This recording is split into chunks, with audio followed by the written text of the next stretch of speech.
Forget the usual streaming nonsense, the endless reboots, the hyped-up trending shows you're already tired of. Today I'm going to point you towards something better. 10 period dramas buried so deep on Prime Video you'd never find them on your own. One was cancelled before it finished. Another has production values even better than The Crown. Some are British, some American, one's even set in a vineyard, but all of them are better than 90% of what's being pushed on your homepage. This one's about Zelda Fitzgerald, the iconic jazz-age flapper, married to Scott Fitzgerald, living their famously chaotic lives in the Roaring '20s. Christina Ricci plays Zelda, and it starts off great. Champagne flowing, parties everywhere, fame, glamour, all that. But you know from the start, their story doesn't exactly end well. Honestly, the series starts incredibly strong, then starts wandering around a bit. Probably would have worked better as a tight mini-series rather than something that hoped for multiple seasons. Because here's the thing, it got cancelled after the first season. Just as it was getting somewhere, it stopped cold. Why Amazon pulled the plug at the last minute is still a mystery, because this could have been really great. A 6-episode drama from Julian Fellowes, the godfather of period dramas like Downton Abbey, set in 19th century London about two families, the established upper class and the new rich moving into their territory. They're all thrown together by old secrets and scandals that slowly come out, threatening to tear their carefully polished lives apart. Obviously, people instantly compare it to Downton Abbey, but it's actually a different vibe. Darker, more sophisticated, even a bit gloomier. Costumes, sets, everything looks fantastic. Harriet Walters perfect as always, and Tamsin Greig is an absolute joy. Both of them are phenomenal here. Really sharp writing, great acting across the board. One thing though, don't bother with the sequel series. It's awful, feels totally forced, probably because they didn't have a book to adapt. It's honestly hard to believe the next chapter was the best idea they could come up with. Stick with the original, trust me. Set during World War II, on the Channel Islands, which were actually occupied by German forces. The show follows people on the fictional island of St. Gregory, dealing with life under enemy occupation. It's just 6 episodes, but it gets everything exactly right. Clothes, cars, planes, everything period accurate, with beautiful location shooting. Acting's top-notch too, especially Philip Glenister as the Baron. He's genuinely great here. Makes you want to check out other stuff he's done. One thing though, there's quite a bit of nudity and some graphic scenes. It'd probably be perfect without all that. But hey, British TV's always been like that. Anyway, if you like stories about World War II and occupied territories, this series hits it right on target. We all know Queen Elizabeth I as a powerful monarch, but this show looks at her teenage years after King Henry VIII dies. You've got Elizabeth caught right in the middle of all this drama and intrigue as everyone around her schemes for power, influence, and control. It's pretty complicated, historically speaking. Henry had 3 kids from different wives, and now they're all competing in a dangerous world of politics and religion. Admittedly, it might be hard to keep up at first without a bit of historical context, but the acting's great. Production values are super high, and it's pretty faithful to history, even if it compresses time here and there. Honestly, it's better because it's based on actual events, not fantasy. I really hope Starz makes a 2nd season. Elizabeth's life has tons more drama to cover before she finally takes the throne, so it'd be cool to see more.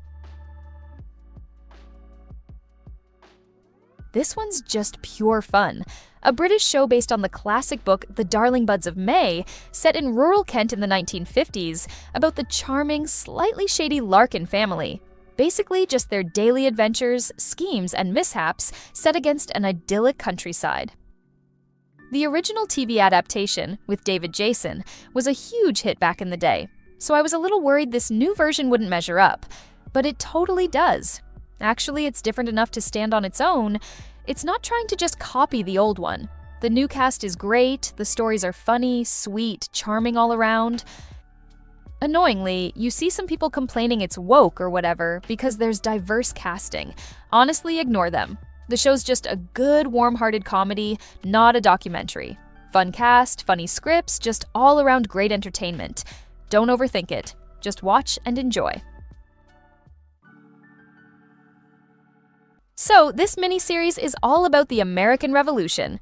Ben Barnes stars as Sam Adams, and it tries to bring a younger energy to a familiar historical story. But fair warning, this is not exactly hardcore historical accuracy. They definitely take some big liberties here, lots of modern slang and stuff, which honestly I wasn't a huge fan of. John Adams, the earlier HBO series, was way better if you're looking for accurate history. There's been this trend recently where classics, operas, Shakespeare plays, historical stuff, get updated with modern twists set in Vegas or California, or turned into political statements. Remember The Tudors? Same deal. And Sons of Liberty does exactly that. It plays loose with facts to make history feel cool for younger viewers. The History Channel openly admits it's historical fiction. They're clearly aiming at an audience under 40 who might have been bored by history in school. So, yeah, Sam Adams wasn't actually this young, charismatic rebel type, but if that approach gets people interested, fine. It's entertaining enough, as long as you're okay with some big historical shortcuts. This one's only lasted one season, just 6 episodes. Originally BBC, now it's on Prime. It's set in a World War I field hospital in France, focusing on these volunteer nurses who come in with almost no training and quickly realize just how tough this work is going to be.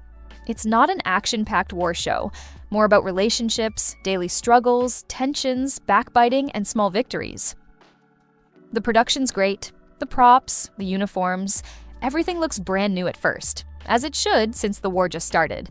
And as the episodes go by, everything gradually gets more worn out, characters included. You've got some known British actors, plus some newer faces who all do solid jobs. And there's a character, Sister Joan Livesey, who shows up and shakes things up nicely with her mischievous, spirited personality. To be honest, it's a slow burn. If you're after battle action, this isn't it. But if you like character-driven dramas with tension and emotional stakes, you'll probably stick with it. Based on Maria Dueñas's novel, it's a romantic drama set in the 1860s, jumping between several gorgeous historical locations. The story centers on Mauro Larrea, a guy trying to save this struggling vineyard, who ends up involved with Soledad Montalvo, a tough widow who used to own the place. Important warning up front. The English dubbing is genuinely terrible. If you're gonna watch, switch immediately to the original Spanish audio with subtitles. Even if you don't speak Spanish, trust me, it makes a huge difference. It starts out slow. First episode nearly lost me, but once the story picks up, it gets really good.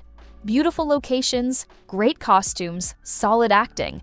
And what I like most, it handles romance in a smart, subtle way.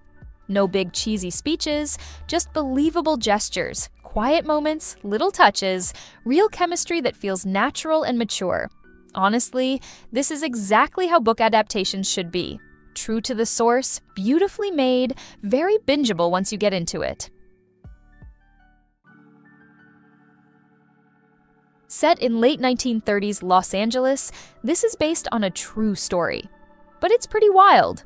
Main character's a blue-collar guy working in a chemical plant, but he dreams of inventing real rocket technology alongside his academic buddy. And if that sounds standard enough, just wait. They both get pulled into a weird, secretive sex cult, start having hallucinations, and reality gets very, very strange. It's this weird mix of science, historical drama, and full-on occult craziness. One reviewer described it as a combination of The Aviator and David Lynch's recent Twin Peaks revival. Not totally accurate, but it gives you an idea of what to expect. There's nothing flashy about the filmmaking, no pretentious artsy camera stuff. It's straightforward, grounded, yet still totally bizarre because of what's happening in the story itself. If you liked The Man in the High Castle, you'll probably get into this. Both are slow-moving, character-driven, and seriously strange. Strange Angel is actually based on historical fact, even though it seems completely out there. The final episode was great, but I was a bit annoyed at how many unanswered questions they left. Honestly, this show had potential to improve even more if they'd continued it,